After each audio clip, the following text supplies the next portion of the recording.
คนนะมากินข้าวนำกันนะไหลจนสั่นกดกั้นน้ำตาวันนั้นไปนั่งรักทางมาต่ำๆกะไปติดตามมึงนำกันนะคนหนึ่ง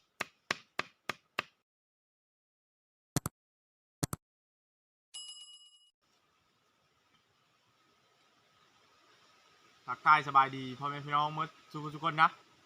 นี่กะมาพบคอยตามเช่นเคยคนหนึ่งวันนี้คอยจะพาทุกคนมารับกระเหาะคนหนึ่งเหาะคอยกะได้ที่แล้วเลยนะนี่กะคอยกะได้อยู่ที่ป้าที่เก้าคนเลยถึงมื้อที่สี่เลยนะเขาอยู่ที่ป้าเป็นมื้อที่สี่แล้ววันนี้นะกะนี่กะจะว่าจะกลับบ้านนะวันนี้กลับบ้านเท่ากับต้องไปยุ่ยกินสก้อนตั้งสิกลับบ้านนะนี่กินกะเท่ากับจะรับกระเหาะกินน้ำมันนี้นะทุกคนนี่กระเหาะกินนะนี่เหาะตกง่ายนี่ทุกคนเลยที่แล้วละเดี๋ยวค่อยจะเห็นรับกระเหาะนะวันนี้นะเห็นรับกระเหาะพาทางทีมงานเหมือนกับไปหาลัดอยู่ทุกคนเลยกลับไปพาแป้นเนี่ยไปพาแป้นกะยังมีแล้วซ้ำนี่จะกลับบ้านแล้วค่อยก็จะมาเฮ็ดอยู่ที่กินท่าเขานะ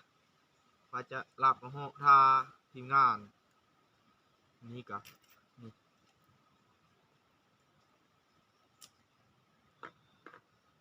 เหาะโตนึงทุกคนเลยนี่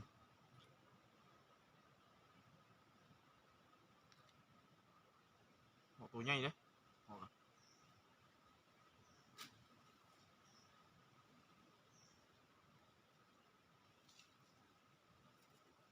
ไส้มันก็ทิ่มทุกคนเอาแต่ตับมัน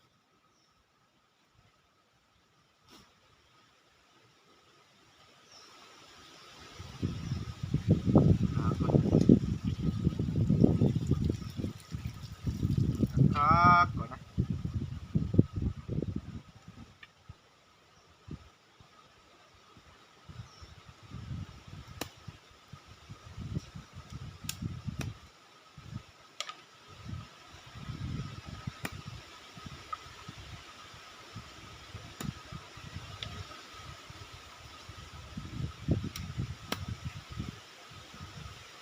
มันก็นี่แหละชั่วโมง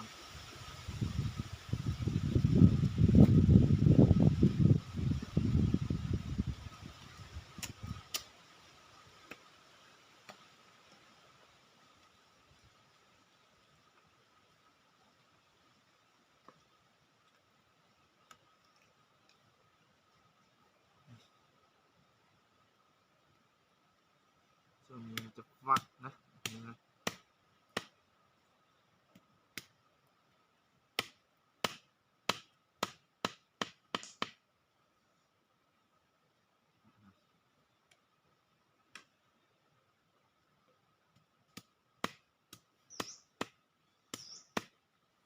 ฟักแล้วก่อนคนเลยจังสีไปขังหม้อไปฟักแล้วก่อนนะจังขังหม้อ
โอ้เฮ้ยแล้วก็มีวะนี่เนาะ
แซ่บนะสีขาวซ้ายอยู่ทุกคนเลยแนวมักและลาบกระเหาะนะทุกคนเลยมีแต่แนวมักนะเพราะว่าไม่ได้กินถึงเลยทุกคนเลยแซ่บนะแซ่บไปแซ่บกะไปติดตามมันนำกันนะทุกคนเลย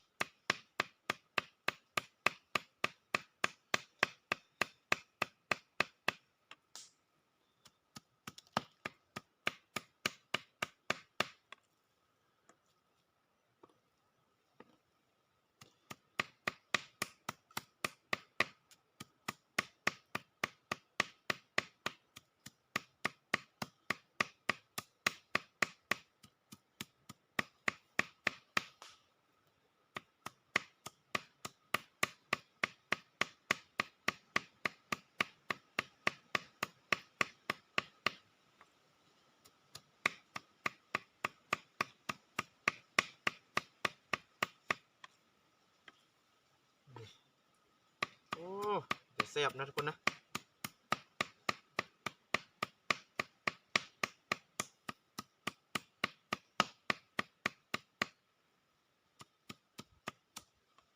พอละทุกคนเลย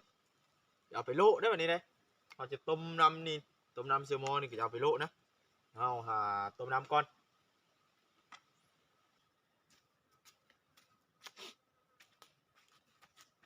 ย่างกะย่าเด่นทุกคนเลยเพราะว่าเหยียบเหล็กจับเพราะว่าเคยเหยียบเหล็กจับนะจะต้มน้ำแบบนี้นะซึ่งสิไข่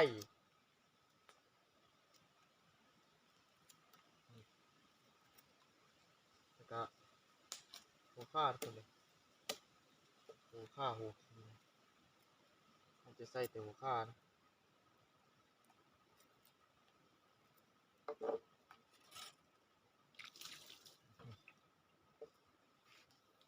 เส้นนี้นะ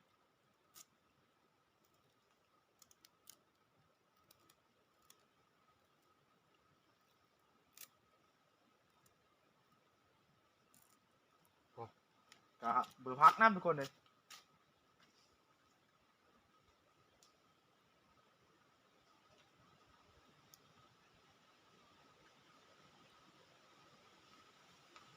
เบอร์พักน้ำนะ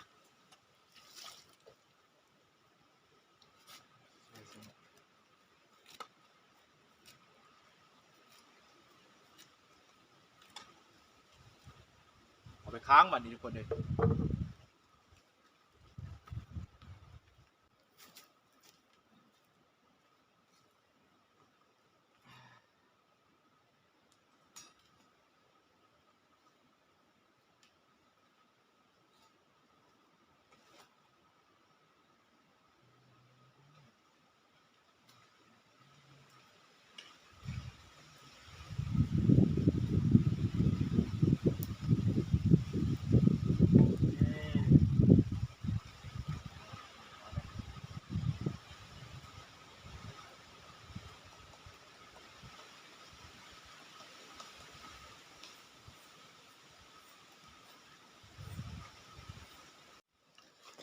ค้างแล้วที่เรียบร้อยแล้วทุกคนเลยนี่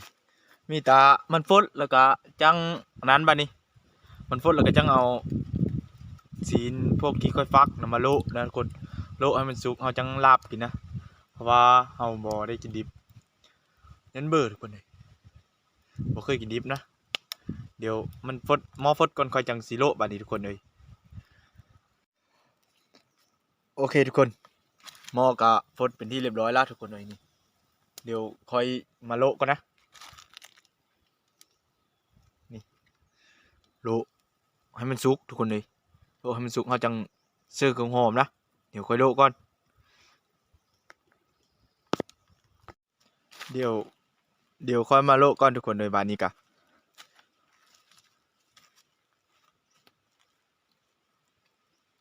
โอ้ตกหันใบนึงวะโละแบบนี้นะทุกคนเพื่อให้มันสุกนะค้างอีกลูกมาแล้ววะนี่ทุกคนเดี๋ยวแซ่บนะ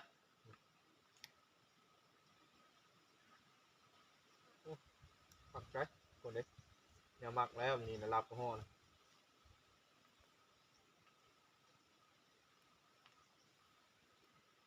โอ้คนเด้เดี๋ยวแซ่บนะก็โลแล้วเฮาจะมาคั้นส้มก่อนทุกคนเด้เฮาจังนั้นนะเฮาน้ำเย็นแล้วก็เฮาจะเอาลงนี้นะ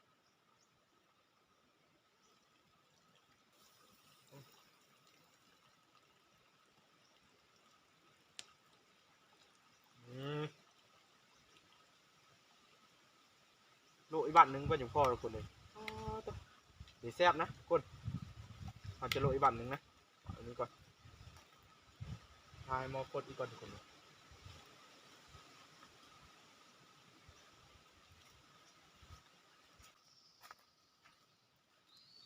เอาไม้ป่งแบบนี้ทุกคนเลยเอาไม้ได้แบบนี้เลยเพราะว่าเมื่อกี้นี่มันยากนะนี่ต้องเอาไม้แบบนี้แบบนี้ผักเลยทุกคนเลยผักแล้วแบบนี้เลย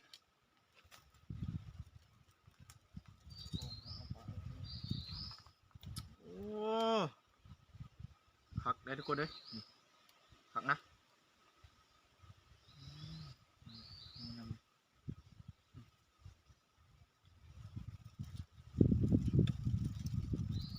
นี่ทุกคน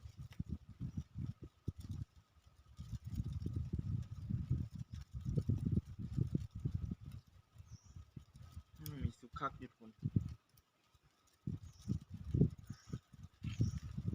โลนี่โลอีอ่าทุกคน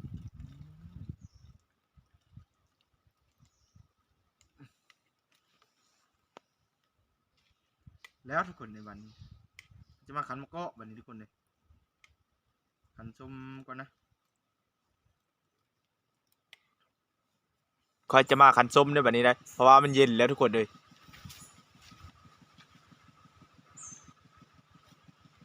นี่ทุกคนมันจะมาขันส้มขันมะกอกขันกันทุกคนเลยเขาต้องขันมะกอกนะโอ้โหแก้วคักเลยทุกคนเลยเดี๋ยวแซ่บนะ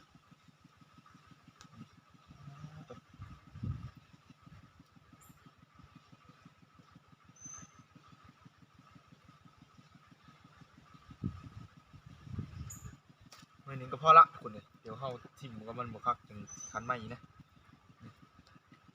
ขันแบบนี้นะทุกคนนะนี่คักเลยทุกคนเลยขันมะกอกนี่ขันมะกอกแล้วคักเลยทุกคนเลยขันมะกอกนี่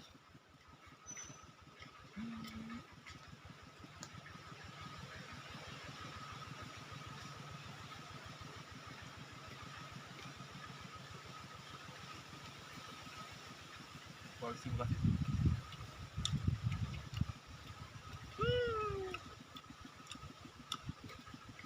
คักเลยทุกคนเลยยอดจะยอดอันนี้เขาจะเครื่องหอมมาปรุงใส่นะเราต้องซอยเครื่องหอมแล้วก็มากินห้าวทุกคนเลยมากินห้าวเราก็เลยทิมนะเอาไปหามาเครื่องหอมซอยเครื่องหอมมาใส่ก่อนทุกคนเลยนี่ทุกคนเครื่องหอมเอากะอย่างเท่านี้ละเพราะว่ามันหนาวแล้วก็มีดก็เลยผักหอมมันเปื่อยนะเดี๋ยวเราซอยก่อนนะเรามาซอยเครื่องหอมทุกคนโดยบานนี้กะ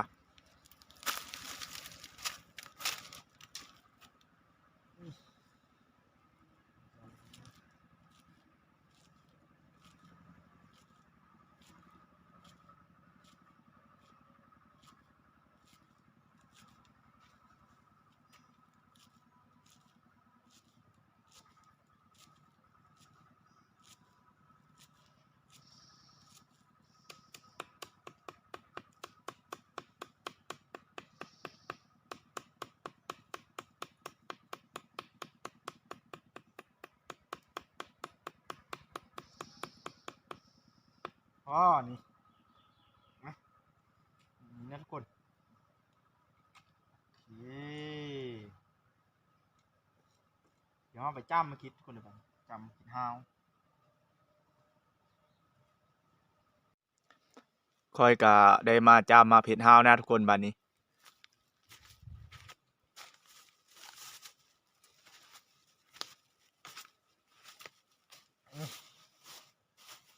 กะเฮาแท้เฮาวาดคนนี้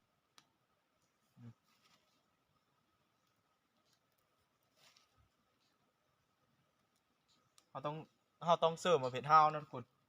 ต้องใส่มาเผ็ดเฮานะเฮารับกระเหาะนะบอกว่าแต่รับกระเหาะนะรับมันยังต่างๆกับเฮาต้องใส่มาเผ็ดเฮานะทุกคนมันจึงแซ่บนะ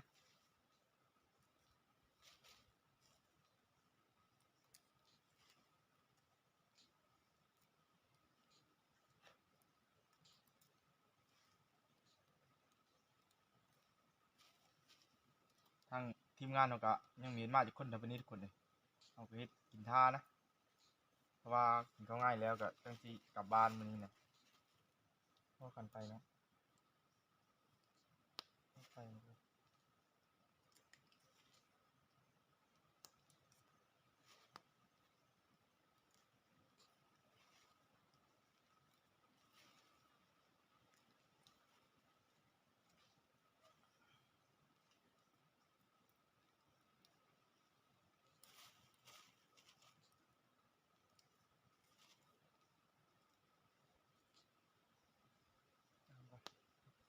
จามแบบนี้นะทุกคนจามให้มันเอากรอบๆแล้วก็จะมาตำนะ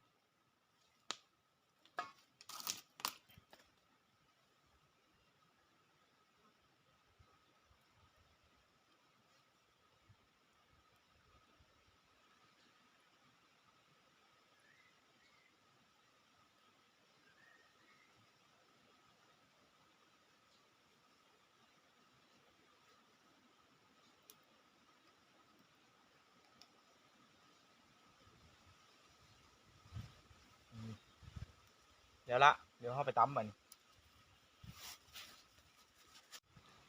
เอามาตำแจ่วได้ทุกคนเอ้ยบาดนี้ก็ได้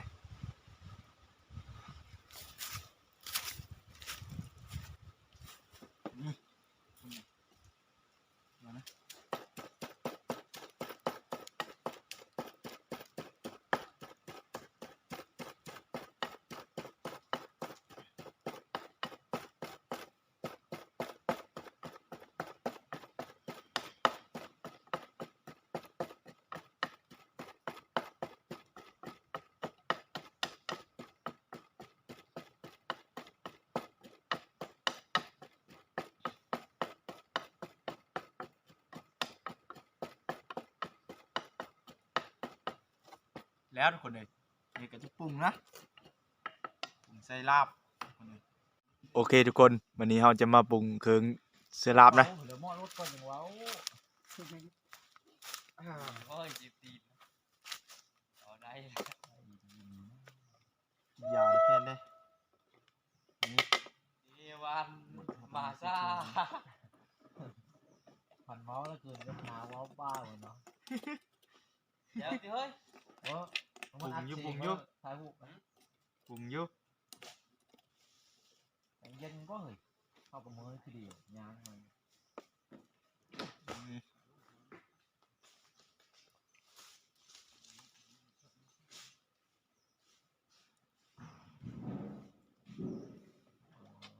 ดีหน่อยเนาะ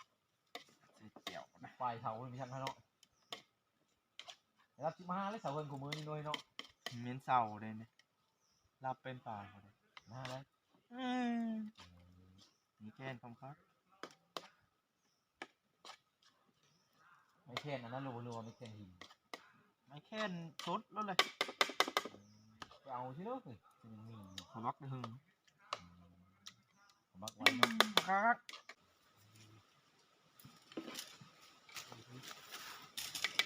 เอาต่อด้วยใส่ตัวหอมคนเลย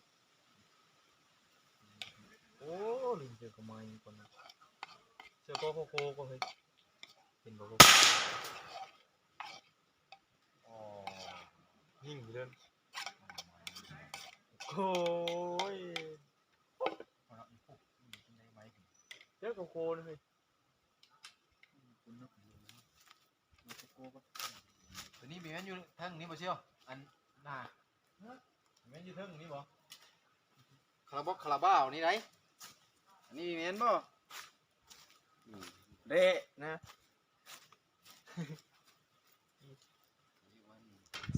ใส่โคโค่เลย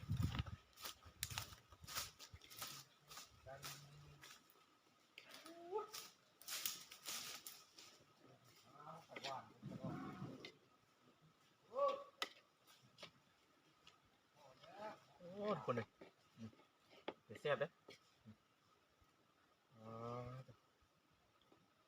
เดี๋ยวนะทุกคนผักได้นี่เลย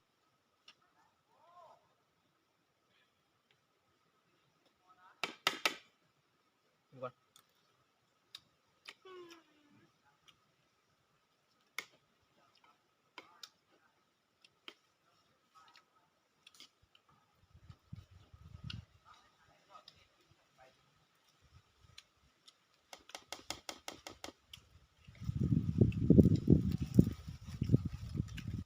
เรียกว่าคือว่า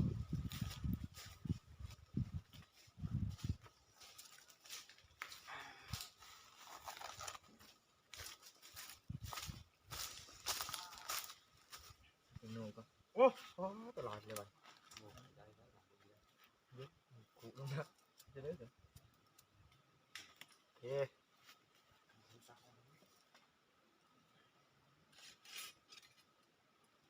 พอดีเลยนะดีเลยนะนี่ทุกคนพักได้นี่เลยหลับเนียมักเลยนี่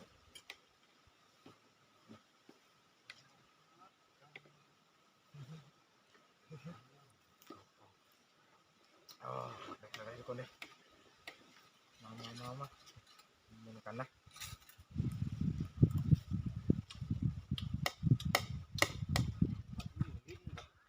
ตายทั้งสี่มันเป็นยิ่งรีพัด พักกูเนี่ย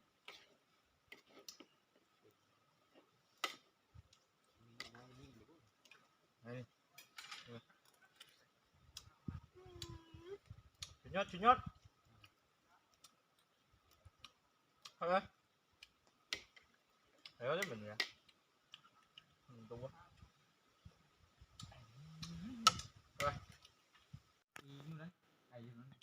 นี่ทุกคนรับของออกกันแล้วนะเสียบนะทุกคนนะมากินข้าวนำกันนะกลับบ้านนี่มันนี่จ้ะกินข้าวยากอ่ะจะได้กลับบ้านนะมันนี้มาทุกคนกินรับของนำกันมาทุกคนกินข้าวง่ายนำกันนะ มันเกิดทุกคนเด้อมาดูแห่ฮะ เนี่ยเอามาเลย ดูสุดยอดนะแค่เจอกินแล้วมันมีแซ่บ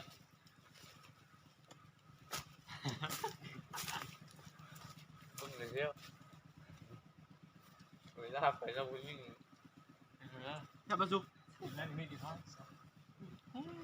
เปิดทาง มึงคือพม่ากินนะ พ่อปะ กลับมาแล้วสุดท้ายมึงมาไม่ทันเขาแบบแก้วไม่ บัก ที่ ท เพิ่ม องดีส่วนซิลิตีนเลย นั่นเลยผมรู้อยู่ มามันก็มีแจ็คกับตีนเลยตีนครบ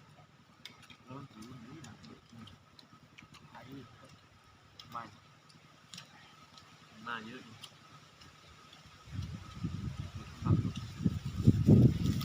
ตัดสินทีตัวเนี่ยกินแต่ว่า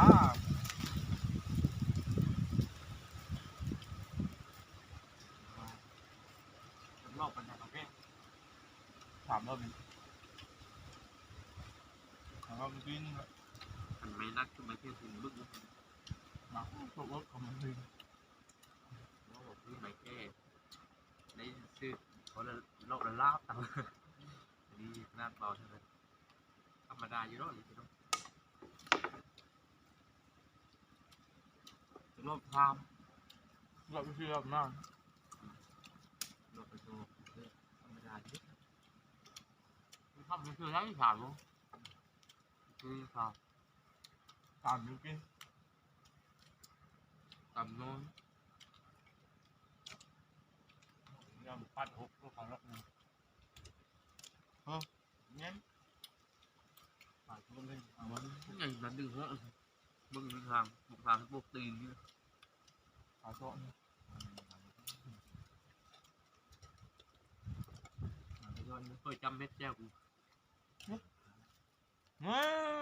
ตก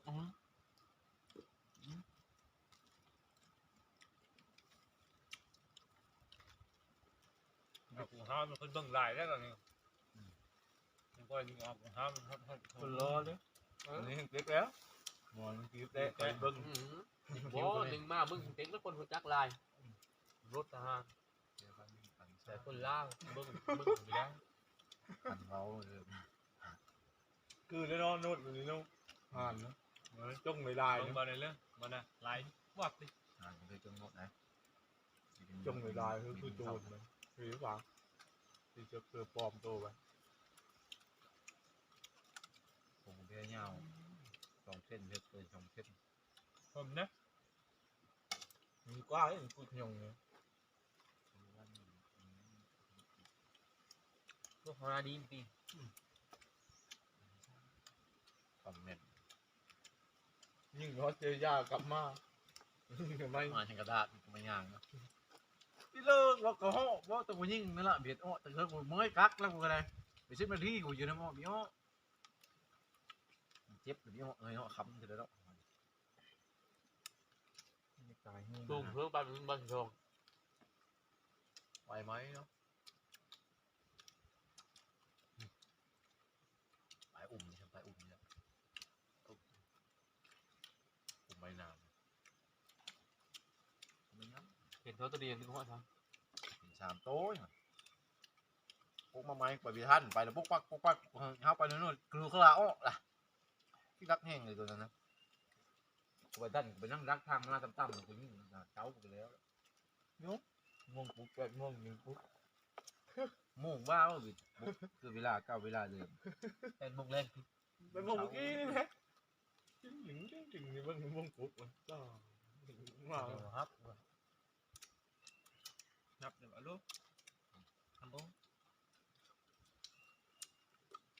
ปรับอารมณ์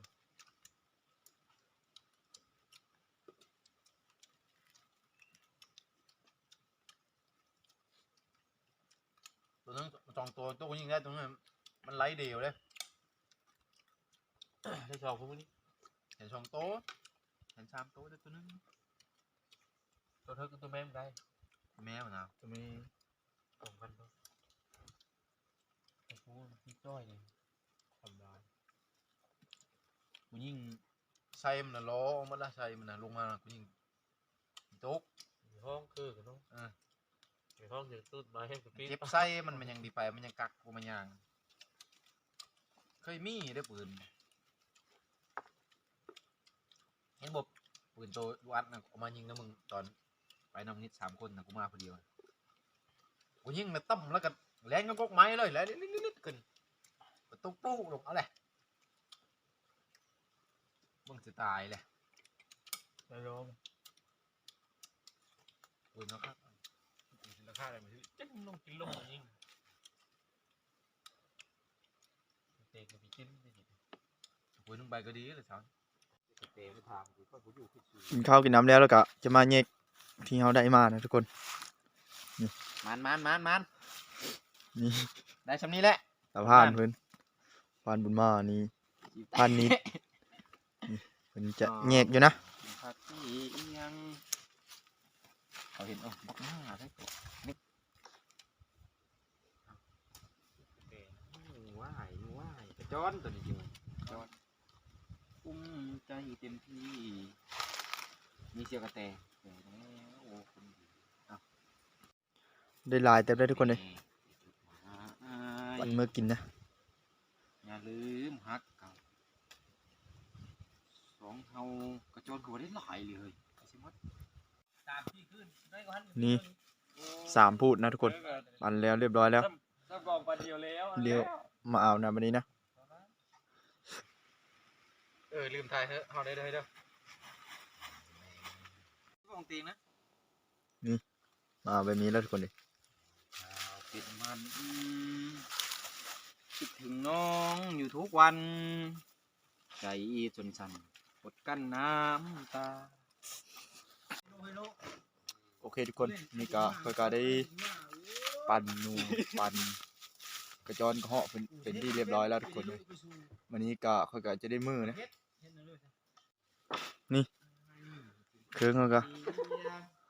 พร้อมมือเลยทุกคนเลย ข้าวนี่เฮ้ย แต่ยาวแต่เฮิร์น มาวันนี้ก็คลิปนี้ก็สิบิดไว้ซ้ำนี้ละทุกคนขอขอบใจที่เข้ามาติดตามกับรับชมคลิปนี้โอกาสหน้าจังที่พบกันไหม